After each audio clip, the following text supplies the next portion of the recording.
সকালে পায়ের ছাপ, এবার রাতে দেখা মিলল বাঘ। শুক্রবার সকাল থেকেই রানীবাঁধ ব্লকের বাগডুবি গ্রামে বাঘের আতঙ্ক ছড়িয়েছিল। এবার সেই আতঙ্ক সত্যি বলে দাবি করলেন গ্রামবাসীদের একাংশ। শুক্রবার সকালে জঙ্গলমহলের বাগডুবি গ্রামে রাস্তার একাধিক জায়গায় অজানা জন্তুর বাঘের পায়ের ছাপ পাওয়া গেছে বলে মনে করছেন গ্রামবাসীরা।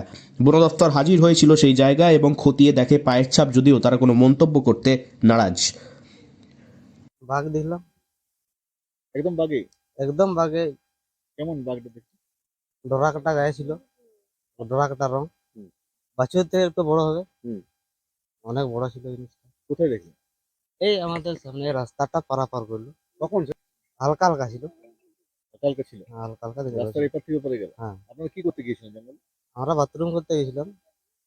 আর তাতেই আতঙ্কিত হয়ে পড়েন গ্রামবাসীরা। বন দফতরের পক্ষ থেকে যে সেই ছাপগুলিকে যাচাই করে দেখার কাজ চালানো হচ্ছিল, তার মধ্যেই শুক্রবার সন্ধ্যেবেলা ডোরাকাটা বাঘ দেখতে পেলেন বাগডুবি গ্রামের কয়েকজন যুবক, এমনটাই দাবি করছেন তারা। যুবকদের দাবি, সন্ধ্যার গ্রামের পাশে জঙ্গলে গিয়েছিলেন তারা। সেই সময় রাস্তা পারাপার করতে দেখেন একটি ডোরাকাটা দাগ কাটা বাঘকে। গ্রামবাসীদের অভিযোগ, সকাল থেকে গ্রামের বাঘের আতঙ্ক থাকলেও বন দপ্তরের পক্ষ থেকে কোনো রকম সতর্কতামূলক প্রচার করা হয়নি। বিকেলে বাঘ দেখতে পাওয়ার পরই সন্ধ্যে থেকে লাঠি সোঁটা হাতে গ্রাম পাহারা দিচ্ছেন গ্রামবাসীরা। গ্রামবাসীরা জানান, গ্রামের যুবকেরা কয়েকটি গ্রুপে ভাগ হয়ে লাঠি নিয়ে গ্রাম পাহারা দিচ্ছেন, কারণ গ্রামের বাড়িগুলিতে স্থায়ী কোনো গোয়াল ঘর নেই। বাড়ির বাইরেই গৃহপালিত গরু ছাগল বাঁধা থাকে, সেগুলো যাতে ক্ষতি না হয় সেই জন্যই লাঠি হাতে গ্রাম পাহারা দিচ্ছেন বলে গ্রামবাসীরা জানান।